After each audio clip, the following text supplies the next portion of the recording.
They say you can't truly know how you'll respond in a moment of danger until you're actually confronted with it. So what was my father's instinct as his life was on the line? Not to cower, not to surrender, but to show for all the world to see that the next American president has the heart of a lion.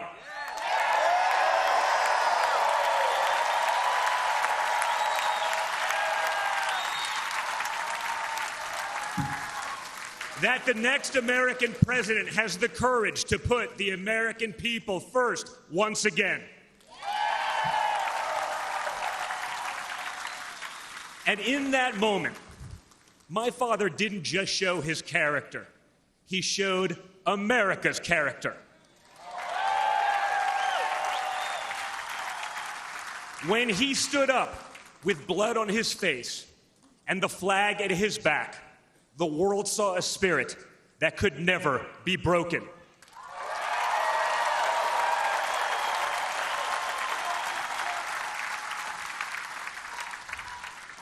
And that is the true spirit of America.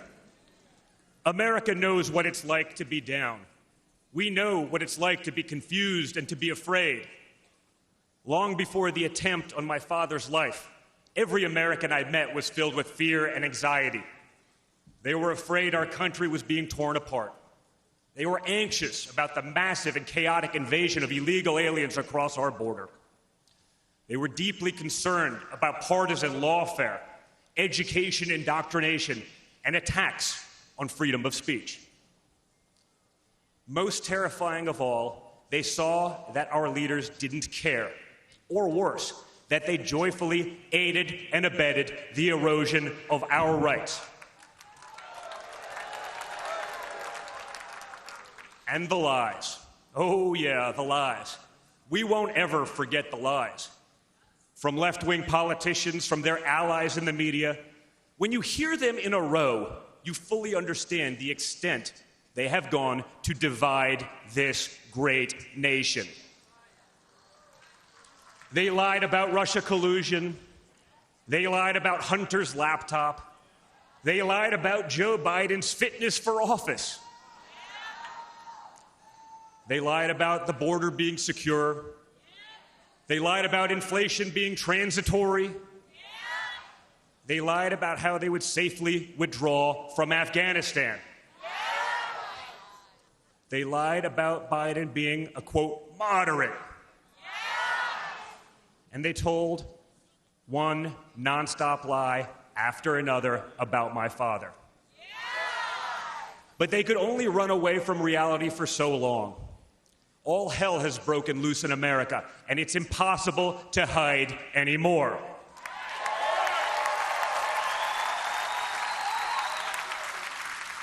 Remember Build Back Better? Instead, we got broke, bumbling Biden. Nothing is built, nothing is back, and nothing is better. Bridges are collapsing. Our credibility is crumbling, and our money is worth less and less every single day. It was just one giant bait and switch, and normal Americans are the ones left holding the bag. Costs, gasoline prices, grocery bills just keep going up. Wave after wave of illegal aliens, deadly drugs keep pouring across our border. Meanwhile, pro-crime district attorneys have turned our cities into giant crime zones. They've turned criminals into victims, prosecutors into criminal defense attorneys, and police into public enemies. Left-wing activists are pretending to be educators, teaching our kids that there are 57 genders, but they can't even define what a woman is. On one hand, they think free speech protects their right to expose your children to explicit drag shows. On the other hand, they want to put you in jail for making a meme. It's like the entire world has been turned upside down. Does any of this sound like a country that's going in the right direction? And honestly, who is actually running the country anyway? It's obviously not Joe Biden. So who are they asking us to elect? Seriously, who's running things? Does anyone really know? Is it Jill? Is it Hunter? Barack Obama? Maybe it's the ghost of Corn Pop.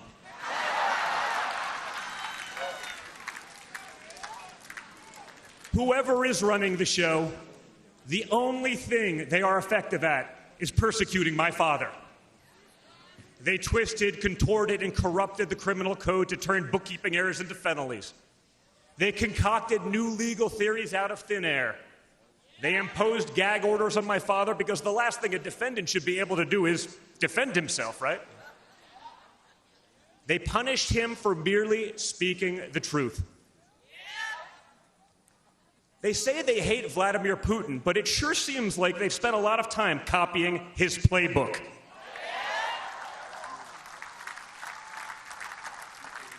In this country, we don't criminalize political differences.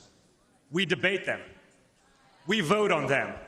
But we don't make you choose between picking a party or picking a jail cell.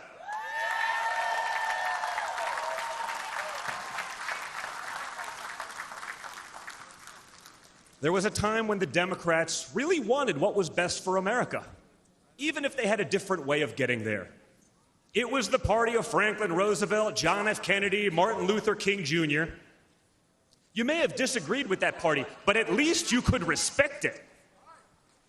But this new extreme Democrat Party, they want us to somehow believe that the only way forward is going backwards, where hiring decisions are based solely on race, where justice is only for those with the right opinions, where streets are a luxury only for the elite, where economic opportunity exists only when you know the right people. Right now, the America we all grew up with, the America that we love, feels like an old photograph where you sit down with your children and tell them what life used to be like. You look back at that America and remember a country that was confident and proud, an America that knew who it was and what it stood for.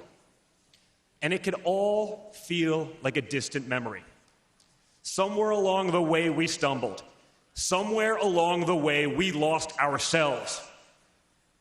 But we can't live on nostalgia.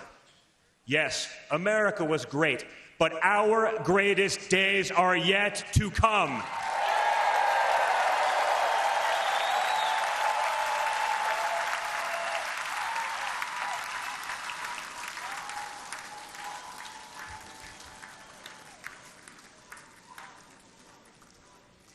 Because no matter how far off that old photo may feel, it's not the end of our story.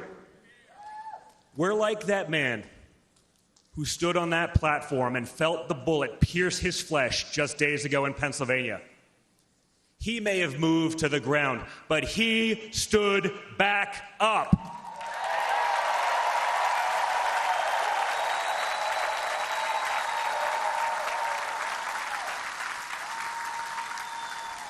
And when he did, my father raised his fist into the air. He looked out at the crowd. And what did he say?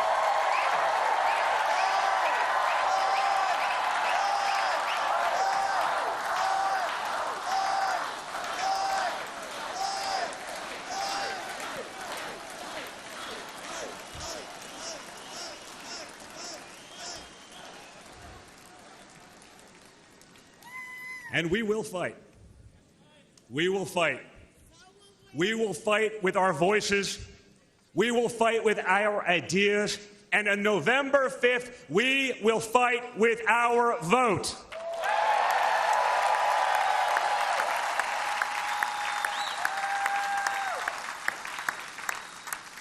I've always been proud of him, but I've never been prouder of my father than I was in that moment. That's when the world found out that there is tough And then there's Trump tough.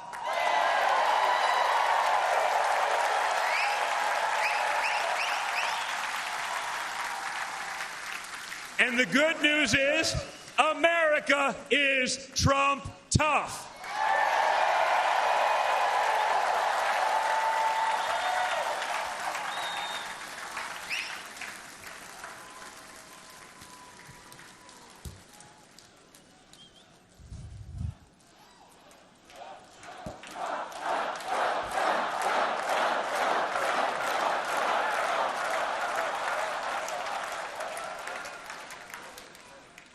In 1912, more than a century ago, another legendary Republican president came right here to Milwaukee. At a political rally less than 1 mile from where we stand tonight, Teddy Roosevelt was struck by a would-be assassin's bullet. But he didn't quit either. He finished his speech and he kept fighting.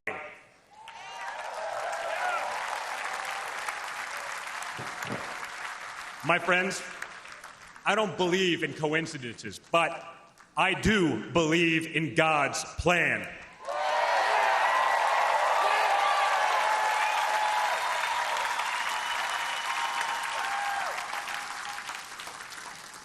Today, Teddy Roosevelt's man in the arena has a name, and it's Donald J. Trump.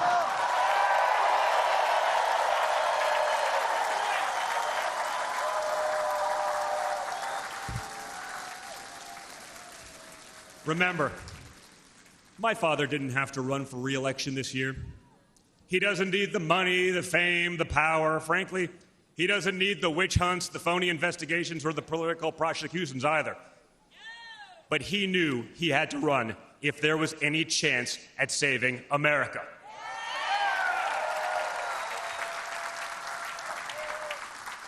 He's not doing it for himself. He's doing it for everyone here tonight, for everyone watching at home.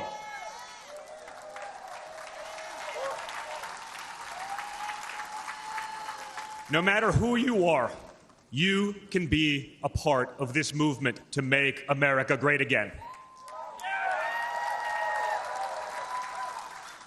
Look at me and my friend J.D. Vance, a kid from Appalachia and a kid from Trump Tower in Manhattan. We grew up worlds apart, yet now we're both fighting side by side to save the country we love. And by the way, J.D. Vance is going to make one hell of a vice president.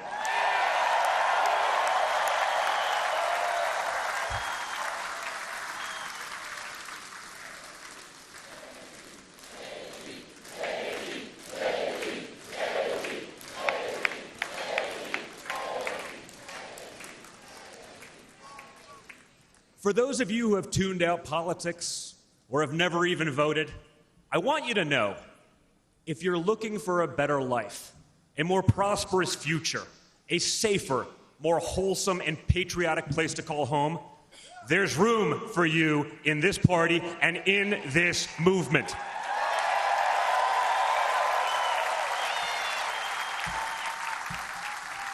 In fact, you're the ones who matter most of all. My father has always said that the people he gets along with best are the people who really work for a living.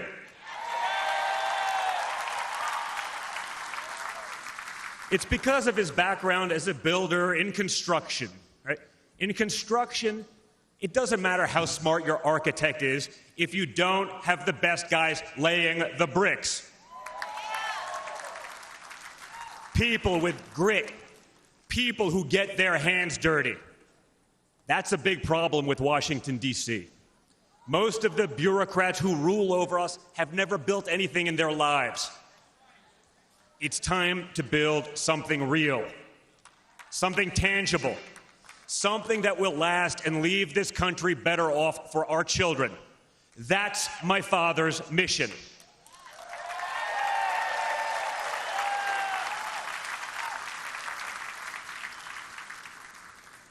This November, we have a choice. It's a choice between one team that wants to build this country up and another that wants to tear this country down. It's a choice between people who are proud of America and people who are ashamed of America. And ultimately, it's a choice between America last and America first.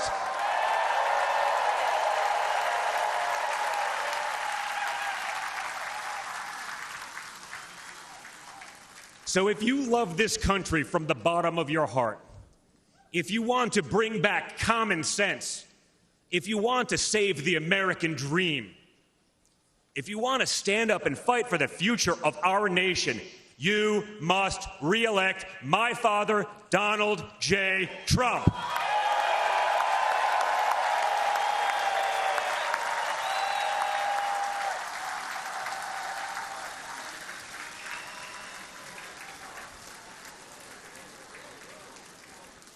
Together, we will make America great once again.